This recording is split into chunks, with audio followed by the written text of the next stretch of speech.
Hello everyone, how are you?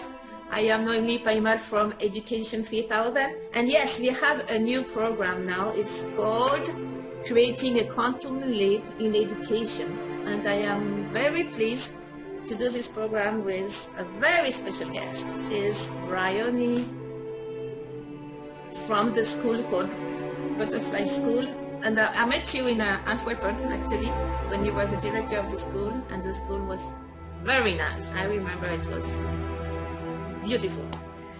And Briony is an expert in innovation in education and business. And Briony, help me to pronounce your name correctly. Yeah, Vanden, Vanden Bussche. Vanden Bussche. Well, hello. Hello, hello. How are you? And please tell us what is your passion with education? Yeah, maybe to give a little brief introduction how I got merged into this whole quantum physics and quantum education. That is because we met quite long ago. And then I was very involved in the fairy school, everything that had to do with personal development and children, holistic education, but then all in fairy tales and songs. You still remember that, I suppose, from the workshops This together. is really nice, yeah. Yeah. And by the way, Briony is a great singer. Yeah, I like singing, that's true. And then I coached in 50 schools in Belgium in the fairy school process. That's like creating their dream and working on their dream and personal development, and then creating a theater performance at the end of the year.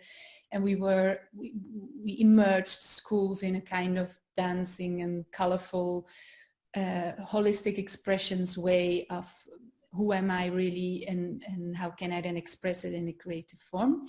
And then I created events and festivals, and then at a certain point there was like this flow of people, and I think that was the year that you came, because you came on a certain event I created and you launched the idea of a school, and a lot of people were then, oh, we have to start a school. And then I said, oh, maybe I have to start a school. Now, at the end, I was the only one then actually with a group of people starting the school. So yes, you were this seed in the quantum field. In the quantum field. for this school. And so I was 5 years, I founded the school, but it was quite a very heavy job, and also rat race where you're in, because it was a public official school. And after that I founded an academy, and I was mostly active in the business academy, and I immersed myself totally in quantum thinking. So how can you apply quantum thinking to your life and to your business? And it's very nice because education and business are quite interactive, because of course we created a whole education system which wants people to create, then of course to have success in life when they go on.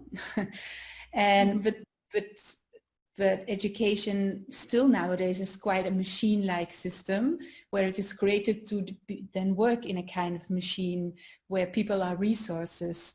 But of course we know all, and I think when you're listening to this video that you know that there's much more than being part of a machine. And otherwise you would not be listening to this video anyway. But what is that exactly? Because everybody is now using the word quantum, and you see it popping up everywhere, and people everywhere now. Everything is quantum. Yes. And I love you is quantum. I don't love you is quantum. I lost my money is quantum. I lost my phone is quantum. I found my phone back is quantum. Yes. Now, what is the principle? And if you don't know something, don't worry. It's quantum. It's very elegant. It's like before we all talked about unity and one, and now we use the word quantum, of course. But what says quantum physics? You have a special experiment, and it's a double slit experiment in quantum physics. The double slit, what? The double slit experiment. Split. And it's a very famous experiment, and it gives all scientists headaches because it's like changing your whole world upside down. What it says that if you shoot particles through to slits, electrons, and they normally behave like waves of potential. But the moment you put an instrument which measures, then they behave like matter. So this means that when you have electrons and you shoot them they shoot them through two slits, then at the moment you have an instrument, an observer, there is matter. When there's no observer, there are only waves of potential. So what that means is then that if there is an observer, what does that mean for you personally? So that there is matter because there is an observer. There would not be matter if there is not an observer. Then you have this whole philosophy of who is the observer. Is it me? Am I the observer, or is something much bigger an observer, or something which you would call consciousness? Now, of course, you have other experiments too. Both. What? Or both. Yeah, that. Oh, infinite. Yeah, of course. But you have other experiments too that where they let people look to certain images on the computer, and what they see is that the brain already knows which image the computer will randomly choose. So the brain already knows in advance what the computer will choose, but the computer did not choose yet. So then you have this whole theory of, are we living in a hologram, and we're downloading already situations, so we already know what will happen, but we're just playing that game out to experience it and be conscious in the moment. And there are many more experiments with that often there are also scientific experiments that where you notice that the brain already knows what a researcher will do in advance. They respond on what they will randomly do, or what they randomly will pick. So in one way or another, we are aware of more than we think we are. Or unconscious on the unconscious level, we know much more than we can see, and science proves that. So that's definitely, of course, you have all kinds of scientists, and they all have another explanation about the observer effect, which I was talking in the beginning. Mm-hmm. But what this also means is that there is matter because there is an observer. So this means that if you change the perspective of the observer, matter changes. So it's quite fluid, because at the moment that the observer is not there, you have waves of potential. So everything is potential. So you could say that you as a person exist in unlimited versions of yourself in the field already. And defining, of course, this is also kind of philosophy, but it works. Defining on where you could say that you have, like, for example, a veil where you beam a light through, and it beams kind of hologram. So if you change the parameters if you want to create something in the material fields, then you have to go back to where it was starting with beaming. Of course, you can try to change it here, but you have to go back to what you say, the observer, to the space where you're stretched as a kind of observer, and change the parameters, and then you beam another light through other potentials. So it's, yeah. And then you create another reality. Yeah. So if you want, for example, so all potentials are already there, but if you, for example, want to create yourself as somebody, maybe you have at this moment fear for failure, and you want to create yourself as somebody who is really self-confident, both versions, fear for failure and self-confidence, are there in the fields. It's just you who are looking through it. It depends on what you're saying, of course, who is you. But of course, if I would say, if you stretch your mind that way, that you are dive into an unlimited consciousness, and then you look again and you beam again from another angle, then you can create a new matter. Of course, it's you. Of course, we have from very young age some ideas were beamed through us, because we heard it like tons of times, that we will not, that for example, if you hear it like a million times, you're ugly, then it takes some time to reframe yourself that you're beautiful. But it's just a choice, being ugly or being beautiful, because of course it's all subjective, being ugly. It's just something you are confident in. And of course it's all not true. You are not beautiful and not ugly at all. You're both not. You are just consciousness on a certain level. But it suits you more to feel yourself beautiful than feel yourself ugly, because it suits you in progressing in your life. So you can choose certain parameters which suit you more. So I would suggest to choose, of course, things which benefit you in your life. So for example, and what that means is that from quantum perspective is that you're gonna resonate with the outcome.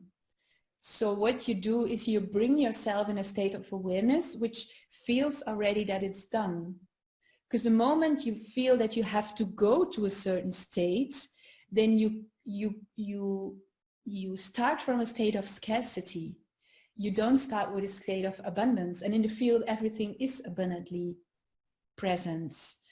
So, and of course we are learned in our, not only in education, but our whole society, our whole world is totally immersed in the idea like we don't have enough, and in the future we will have enough. We don't have enough happiness, in the future we will have enough happiness. And we're constantly in this, from this state of scarcity, creating a certain outcome. But what if you, and that's the tricky point about quantum thinking, that's the essence. The essence is that you start from a point of abundance, and that you start from everything is possible. So what do I have? If I want a certain outcome, then I have to resonate with that outcome. So, and the more I resonate, but not only, like you say, I want a new car, for example, and okay, I'm going to visualizing a new car. But it's not about visualizing this new car. It's about how will you feel when you have this new car? So, and then feeling like, oh, what gives this to my body when I will have what I want to have, or when I will be what I want to be. And if you resonate with that feeling, you accelerate very quickly the result you want to achieve. So, and you already feel that that's total paradigm shift in education. Oh, okay. So education, let's say, we still have a couple of minutes to close up this first part. If I'm thinking about education, I want to change education. First thing, I back up, and then I beam the new education I want, and I feel it. Is that correct? You feel how you will feel that moment. Who will you be?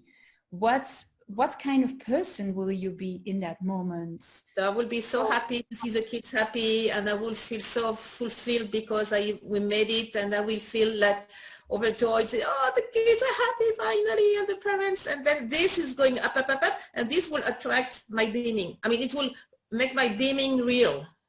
The more you resonate with if you every morning before you wake up resonate with this state of mind, you will at a certain moment, your world around you will resonate with your frequency at a certain moment. So because you are already there, for you it's already done. And so, and actually it's nothing new, it's very old science. You can find it in lots of mystical books. Of course, now we call it quantum thinking, but because it's quantum physics is now the science which reveals a little bit what is behind the veil, and that there's more than we thought there is. So, but of course, the principle is already something which is known for thousands of years. But it's true that, and if you will read certain mystical books, then you will see that they were talking about it, but we did not see it because we were not aware of it. But the point is, yes, every day again, every morning, every evening, you resonate with the outcome, and you as a person. It's not about, of course, it's good to see the practical things, but it's more about how will you have grown as a person, and how do you resonate. And of course, for education, that means that if you work with children, you start with the outcome, not with the feeling that in the future you will be something. Aha, that's another one. I think this is another subject per se. That's for the next one. That's for next one. We have a lot of to do. Maybe meanwhile, please unload this book, The Taos of Physics, because there is this parallel between the old schools and the indigenous people school and the quantum physics, because in their words they were saying the same. And I'm sure, Briony, you will give us more homework next time and a list of things to study. My passion. And feel and practice some exercise to do. For now, we know at least how to beam and feel what we really are going to. And please put comments here, put questions to Briony, not to me. Yeah, whatever you have some questions, just ask them and we can take them in a new talk. That's wonderful. And see you soon. Thank you, Briony, so much. You take care.